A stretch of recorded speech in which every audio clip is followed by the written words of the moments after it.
Halo, assalamualaikum warahmatullahi wabarakatuh. Di video kali ini saya akan membahas tentang hak akses pada kelas. Jadi, di dalam pemrograman yang berorientasi pada objek, eh, itu ada beberapa hal yang akan kita gunakan seperti ini. Nah, dalam sebuah kelas itu ada hak aksesnya. Kemudian di dalam sebuah variabel ini ada hak aksesnya juga. Kemudian di penamaan metode ini juga ada hak aksesnya. Nah, ini mengapa ada tipenya private, protected, kemudian public. Di dalam OP atau objek pemrograman itu eh, pasti menggunakan dari salah satu ketiga ini. Itu sebenarnya itu bagaimana caranya? Apakah bagaimana cara si metode itu bisa diakses oleh kelas lain atau tidak? Hak akses itu dibagi menjadi 3 tipe, yaitu ada private, protected, dan public. Nah, bedanya itu yang ini diurutkan berdasarkan dari ketertutupannya. Private dari yang tertutup dan public yang paling terbuka. Nah, private itu sendiri adalah variabel atau metode yang hanya dapat diakses oleh kelas itu sendiri atau metode dalam kelas yang sama. Kemudian protected yaitu variabel atau metode yang dapat diakses oleh semua kelas turunan. Kemudian yang publik ini adalah variabel atau metode yang dapat diakses oleh semua kelas. Harap diperhatikan dalam cara penulisan sebuah tipe hak akses itu adalah selalu dipasang di depan ya. Seperti ini public ini selalu di depan. Untuk tipe data private ini uh, untuk tipe data private seperti ini ya. Private void teks sederhana. Kemudian saya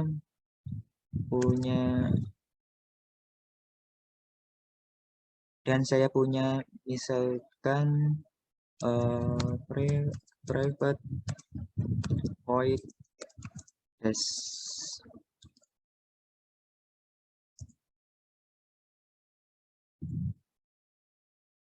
Nah, oh, salah.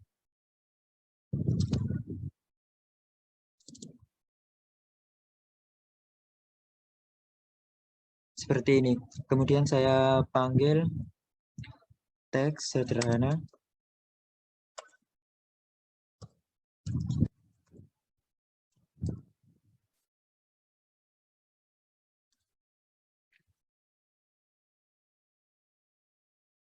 Nah, jadi kalau di dalam hak akses yang bertipe private ini lihat di sini. Saya buat objek apel dan saya buka metode sederhana. Nah, ini tidak bisa karena tipe datanya di sini adalah private yang tidak bisa dibuka di kelas lain. Nah, saya bisa memanggil metode teks sederhana ini hanya ada di dalam satu kelas di sini. Jadi seperti itulah tentang cara kerja tipe data private. Eh, dan kemudian di tipe ketiga yaitu public. Nah, jadi ini kan tadi saya akses teks sederhana ini Kak, dan ini tidak bisa karena tipe aksesnya adalah itu private ya.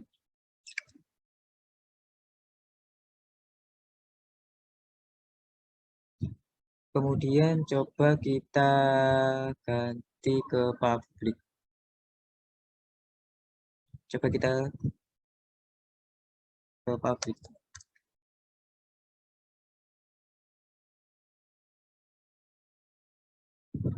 dan kita cek. Nah, bisa kan? Mau di tes running juga bisa. system.out.println testing. Saya buat testing ya. Ini tipe hak aksesnya public ya. Kita coba jalankan. Nah, berhasil. Ini bisa diakses, testing bisa diakses. Dan coba kita ganti ke private.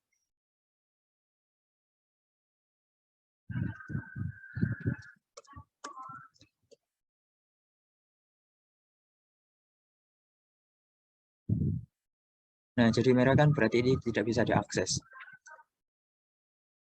Kemudian kita coba jalankan.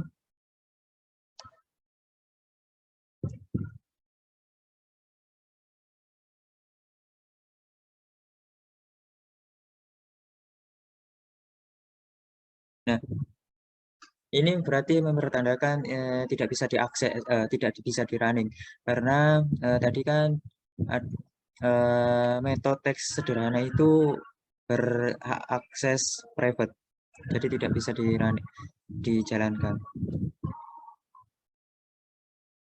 Private ini jadi ya mungkin pembahasan hak akses ini bisa sampai di sini saja.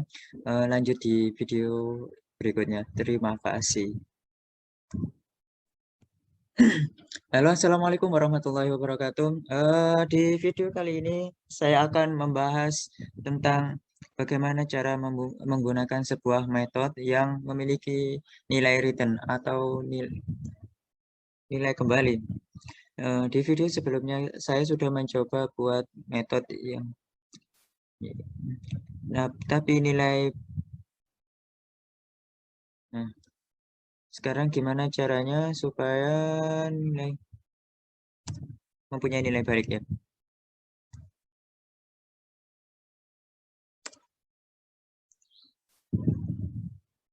Nah, sekarang gimana caranya supaya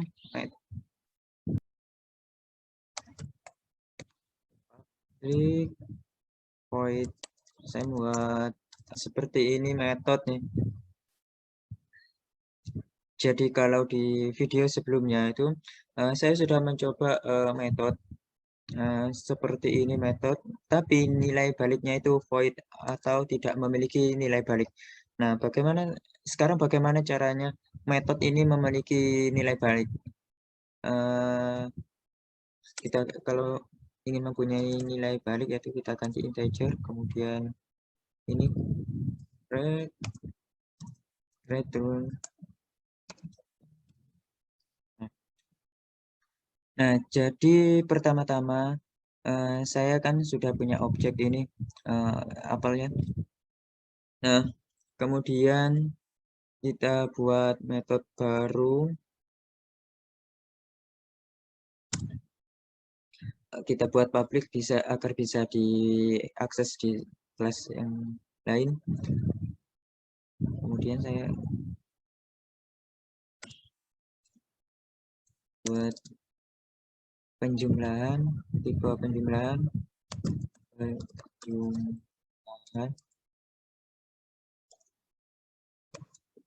integer angka 1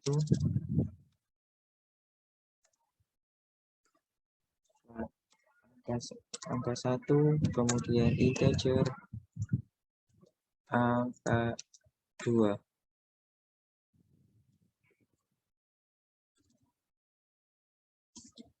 Dan kemudian di sini saya punya saya ingin menjumlahkan angka 1 dan angka 2.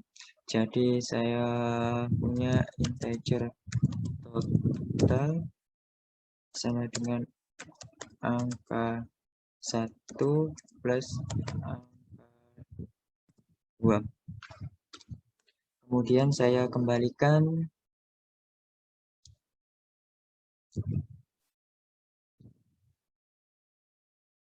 return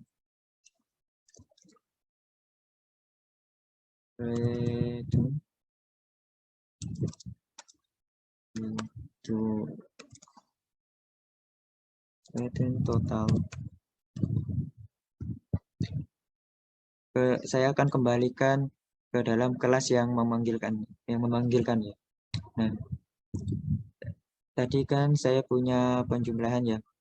Nah, saya punya metode dengan nama penjumlahan. Misalkan saya punya angka 5 dan angka 7. Jadi harusnya nanti 12 ya. Kita ganti saja.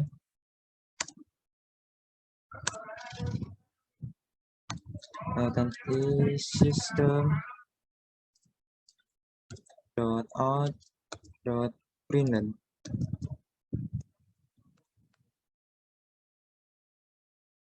Kemudian string dot value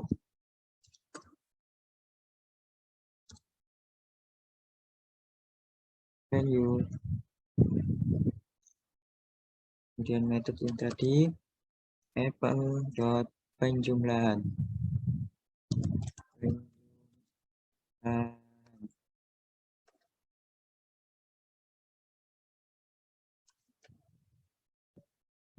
5 dan 7.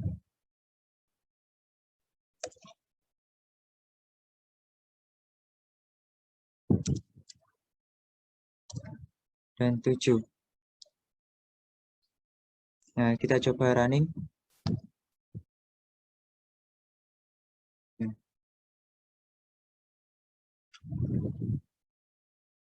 Nah, 12 sesuai dengan perkiraan saya tadi. Nah, ini kenapa bisa 12? Nah, cara kerjanya yaitu jadi di sini saya memanggil metode dengan nama penjumlahan ini.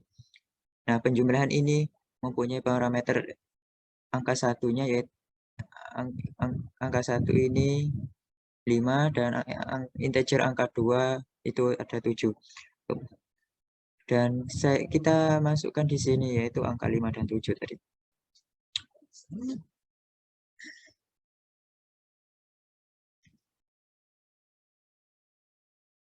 Nah, setelah diterima, maka kita masuk ke dalam statement pemrosesan ini.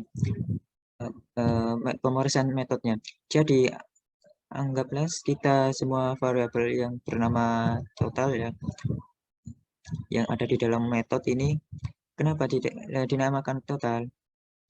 Nah, si total ini adalah jumlah dari angka 1 ditambah angka 2. Setelah kita dapatkan angkanya, nilai totalnya ini akan dikembalikan kepada kelasnya atau metode yang memanggil total penjumlahan ini.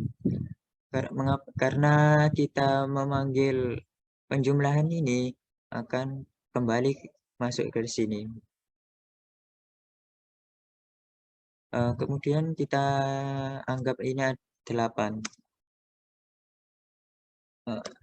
Pasti nanti hasilnya 13. Coba kita jalankan.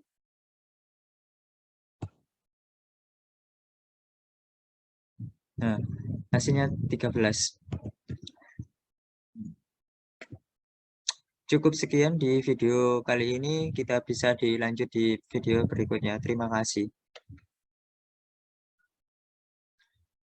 Halo, assalamualaikum warahmatullahi wabarakatuh. Di sini saya akan membahas tentang getter and setter atau enkapsulasi.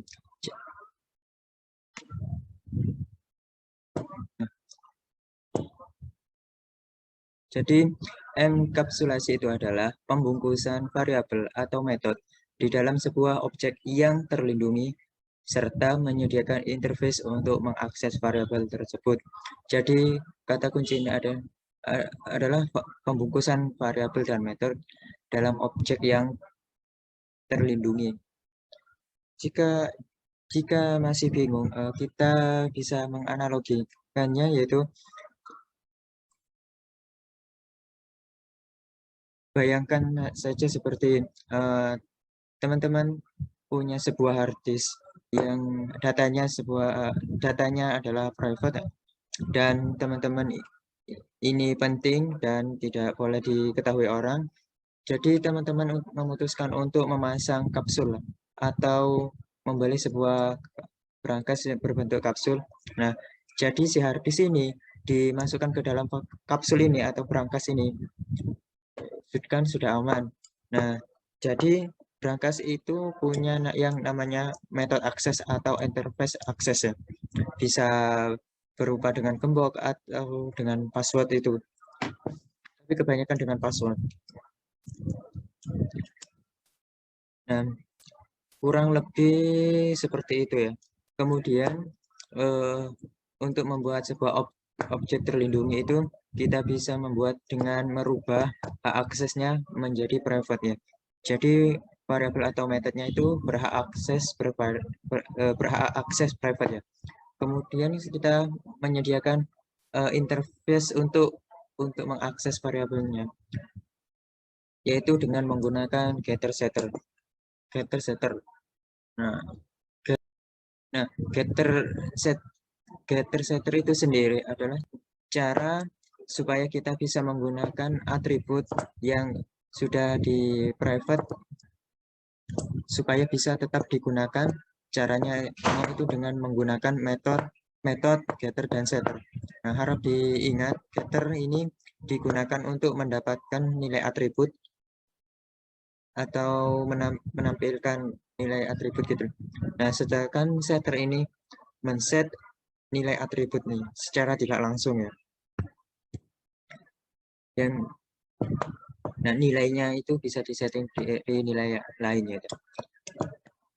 Kemudian kita langsung saja masuk ke NetBeans saja.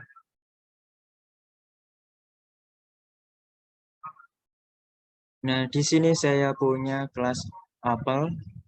Misalnya saya buat seperti private string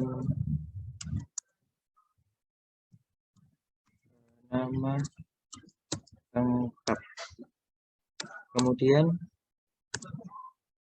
di sini saya punya private, kemudian saya punya atribut nama lengkap dan hak aksesnya secara private ya.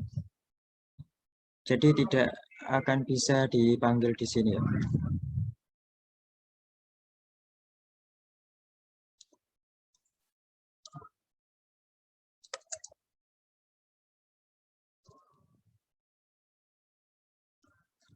Domain new.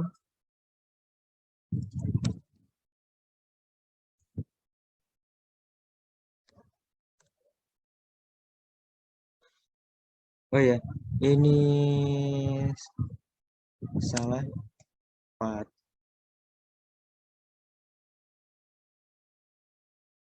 Apel dot nama. Nah, tidak akan bisa ketemu kan? Karena private, kalau public ya kalau public bisa. Apel kecuali kalau ini public baru bisa ditemukan ya. Nah, sedangkan ini private ini tidak bisa dibaca. Nah, setelah kita buat private, setelah kita membuat private, kita sudah buat di sini variabel itu terlindungi dengan merubah hak aksesnya. Nah, kemudian bagaimana caranya kita menyediakan interface untuk mengakses variabel tersebut? Nah, variabel ini bisa diakses di sini dan tipe datanya private. Nah, jadi begini. Di sini tadi kan kita sudah membaca atau belajar getter dan setter. Kalau misalnya uh, getter dan setter digunakan untuk memberikan nilai atribut, kemudian kita buat setternya terlebih dahulu. Kita buat setternya, kemudian buat setternya. Setter ini adalah aksesnya itu public ya. Public set public void set nama lengkap.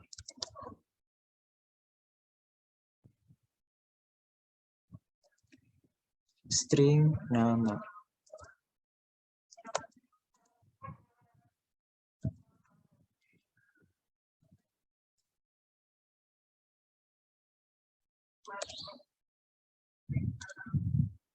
Nama lengkap.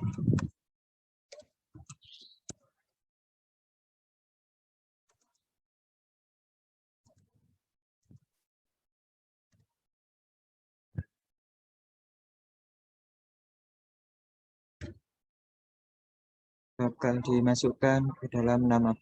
Kemudian ini setternya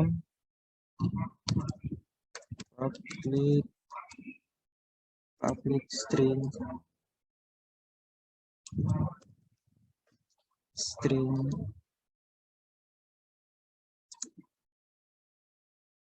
public string get nama lengkap.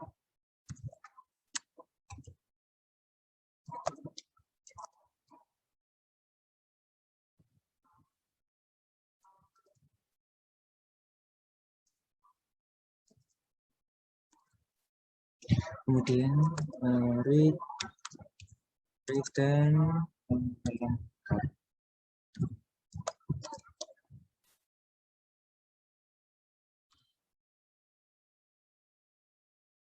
Nah, begini kurang lebih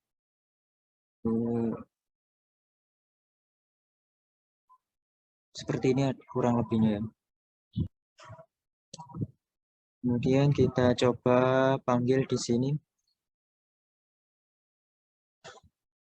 Jadi yang kita akan lakukan di sini adalah memasukkan nilai nama di set ini. Kita akan memberikan nilai dari nama lengkap itu ya sebagai apple set nama set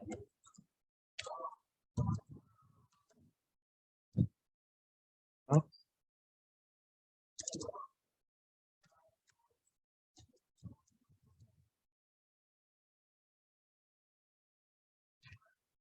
mata Fandi.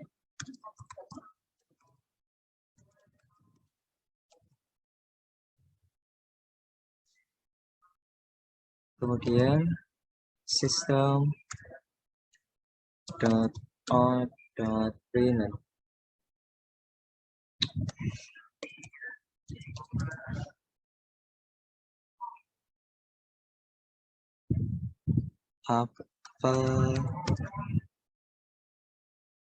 apple.get nama lengkap.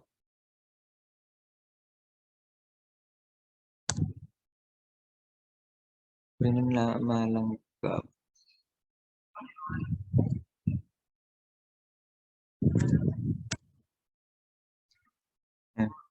Nah, cukup simpel dan kita coba jalankan programnya.